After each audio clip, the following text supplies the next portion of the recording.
नमस्कार, स्वागत है आप सभी का संस्कृति आईएएस के यूट्यूब प्लेटफॉर्म पर। मेरा नाम है शुभम और आज हम बात कर रहे हैं एक महत्वपूर्ण टॉपिक पर जो जुड़ा है डिजिटल कोर्ट से और डिजिटल अदालत से। भारत की पहली और देश की पहली डिजिटल अदालत केरल राज्य के अंदर ओपन कर दी गई है। अब सवाल ये है कि ये डिजिटल अदालत किस प्रकार के केसेस की सुनवाई करेगी। इसी के साथ ये समझना जरूरी है कि क्या प्रोसेस रहने वाला है काम को लेकर। साथ ही हमें मालूम है कि अगर कोई भी मामला कोर्ट तक पहुंचता है, कोई भी केस कोर्ट तक पहुंचता है तो वो एक लंबा समय ले जाता है। लंबा समय का कारण है कभी सम्मन समय से नहीं पहुंच पाता, कभी न्यायाधीश की कमी है कोर्ट के अंदर ही, जिससे कोई भी केस है XYZ, चाहे चोरी डकैती रेप मर्डर कोई भी केस है, क्रिमिनल केस है, तो उसमें दोषी करार होने में समय लग जाता है और व्यक्ति को न्याय मिलने में भी काफी लंबा समय लग जाता है। तो आइए समझते हैं, जब डिजिटल वर्ड जुड़ा तो इससे इतना जरूर समझ में आ रहा है कि जो कार्य होगा वो काफी तेजी से होगा। तो आइए जानते हैं। 24/7 ऑन कोर्ट नाम से केरल में शुरू हुई देश की पहली डिजिटल कोर्ट अब चर्चाओं में क्यों है? क्योंकि ये देश की पहली डिजिटल कोर्ट है और इसे केरल के कोलम में खोला गया है। चर्चा है कि ये अदालत कैसे कार्य करती है, क्या प्रोसेस है इसका कार्य करने का और किन मामलों की सुनवाई ये करने वाली है। अच्छा, अब इस कोर्ट का उद्घाटन किसके द्वारा करा गया ये समझ लेते हैं। इस कोर्ट का उद्घाटन सुप्रीम कोर्ट के जज जस्टिस BR गवई द्वारा करा गया। अब इस कोर्ट को नाम दिया गया 24/7 ऑन कोर्ट। ऑन मतलब ओपन एंड नेटवर्क्स। इसी के साथ हम समझे तो इसमें शुरुआती फाइलिंग से लेकर अंतिम निर्णय तक सारा कार्य डिजिटल तरीके से ही होगा। जिस प्रकार एक आम अदालत के अंदर काम किया जाता है, पहले केस फाइल करा जाता है, उसके बाद उस पर सुनवाई होती है, उसके बाद निर्णय लिया जाता है। पर यहाँ पे बस ये है कि हाँ, कार्य सभी का सभी डिजिटल तरीके से होने वाला है, चाहे फाइलिंग है चाहे वे अंतिम निर्णय ही क्यों नहीं है। इसमें मामलों की सुनवाई सितंबर 2024 से आरंभ होगी, यानी कि कार्य जो स्टार्ट होगा वो 24 या फिर सितंबर 2024 से होने वाला है। इस पहल की सफलता उपरांत प्रदेश में और भी कोर्ट स्थापित किए जाएंगे।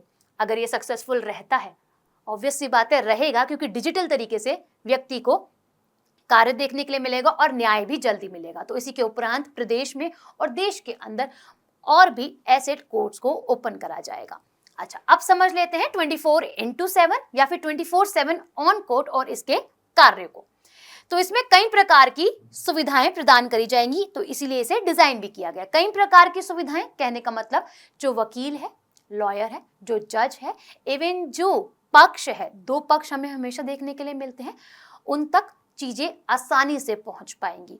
तो कई प्रकार की सुविधाएं प्रदान करी जा रही हैं, इसलिए इसे डिजाइन किया गया है। इसमें मुकदमेबाजों, वकीलों और लॉ क्लर्क्स को अपने मामलों की निगरानी करने के लिए लॉगिन मिलेगा, यानी कि एक लॉगिन आईडी मिल जाएगा, जिससे जो मुकदमेबाज है, वकील है, क्लर्क है, वो समय समय पर जानकारी लेते रहेंगे। साथ ही इसके तहत मामले ऑनलाइन दायर किए जाएंगे और खत्म भी इन मामलों को जो है वो ऑनलाइन ही किया जाएगा।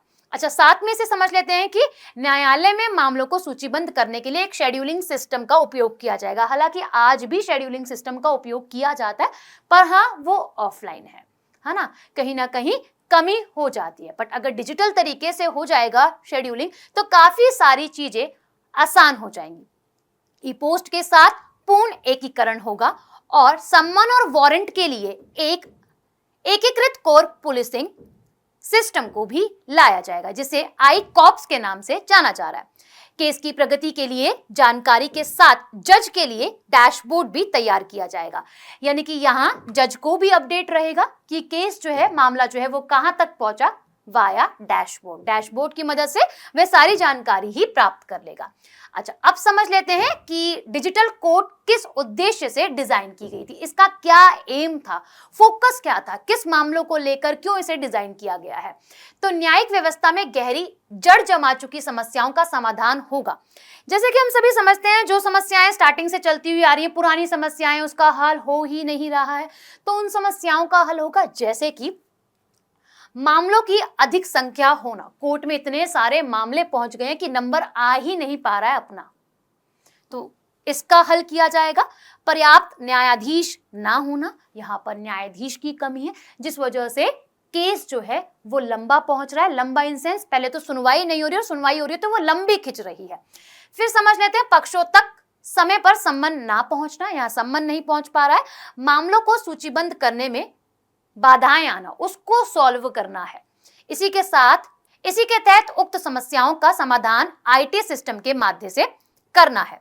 मतलब सभी का सभी कार्य अब डिजिटल तरीके से होगा, तो इस प्रकार की जो समस्याएं देखने के लिए मिल रही हैं वो अब शायद ना मिले। अब समझ लेते हैं कि 24/7 ऑन कोर्ट में किन मामलों की सुनवाई होगी। बहुत सारे केसेस होते हैं, जैसे अभी हमने नाम लिया था, चोरी हो गया, डकैती हो गया, रेप हो गया, क्रिमिनल केसेस, ये क्रिमिनल केसेस के अंदर ही आ रहे हैं, और भी घरेलू हिंसा हो गए, ऐसे बहुत सारे केसेस होते हैं। बट शुरुआती तरीके से किस प्रकार के मामलों को इसके अंदर लिया जाएगा ये समझते हैं। शुरुआत में इन कोर्ट में negotiable instruments act NI act से संबंधित मामलों की सुनवाई होगी। NI act promising notes, exchange bill और चेक से संबंधित कानून है। आंकड़ों के अनुसार चेक बाउंस के मामले नी एक्ट के कुल लंबित मामलों का लगभग 10% है। जब हम सभी समझते हैं चेक जो है वो बाउंस हो जाते हैं, है ना, और बाउंस होते हैं तो जुर्माना भी लगता है, उस पर हमें एक्स्ट्रा पे भी करना पड़ता है, फाइन भी लगता है हम पे। तो नी एक्ट की धारा 138 के तहत चेक बाउंस होना एक अपराध है। चेक बाउंस के दोषी साबित पाने पर चेक की राशि का दोगुना जुर्माना या फिर अधिकतम 2 साल की कैद या दोनों ही हो सकती है। तो इस प्रकार के मामलों को सबसे पहले इस डिजिटल कोर्ट के अंदर सुनवाई में लिया जाएगा। अब इससे लाभ क्या क्या होंगे ये समझ लेते हैं। टेक्नोलॉजी को कोर्ट से जोड़ने से प्रोसेस आसान हो जाएगा। बिल्कुल सही है, हर चीज आज आगे चल रही है, यानी कि टेक्नोलॉजी के साथ सभी चीजें एडवांस्ड है। तो हाँ, अगर हम कोर्ट को भी इसके साथ कनेक्ट कर देंगे तो हाँ, बहुत सारे प्रोसेस जो हैं वो आसान हो जाएंगे। डिजिटल कोर्ट में एक स्मार्ट शेड्यूलिंग सिस्टम होगा जिसमें सुनवाई समय पर हो सकेगी। जब शेड्यूलिंग सिस्टम आ जाएगा तो सुनवाई भी, केस भी सभी समय पर सारी चीजें होने लगेंगी। वहीं शिकायतकर्ताओं की मदद के लिए उन्हें उनके मामलों को रियल टाइम सिस्टम दिखाएगा, यानी कि अब सब कुछ रियल टाइम सिस्टम के अकॉर्डिंग ही यहाँ पर होने वाला है। इसके अलावा अदालत को बैंकों और पुलिस जैसे अहम संस्थानों से जोड़ा जाएगा। इसी के साथ इसमें सूचनाओं का आदान प्रदान करना भी काफी ज्यादा आसान हो जाएगा। तो आपकी क्या राय है ना, कि जिस प्रकार हम कोर्ट में जाते हैं, मामला एक लंबा समय ले लेता है या फिर लंबे समय तक हम लोग चक्कर काटते रहते हैं, कोर्ट्स की डेट्स मिलती रहती है, उससे तो ये कहीं बेहतर है। इंसाफ जल्दी मिलेगा, मामले जो हैं वो जल्दी सॉल्व होंगे, इवन पुलिस पर भी और जो जज पर जो बर्डन होता है वो भी जल्दी सॉल्व हो जाएगा। अब अपनी राय भी कमेंट सेक्शन में बताइएगा, साथ ही इस सवाल को भी कमेंट सेक्शन में बताइएगा। मिलते हैं आप सभी से नेक्स्ट वीडियो में।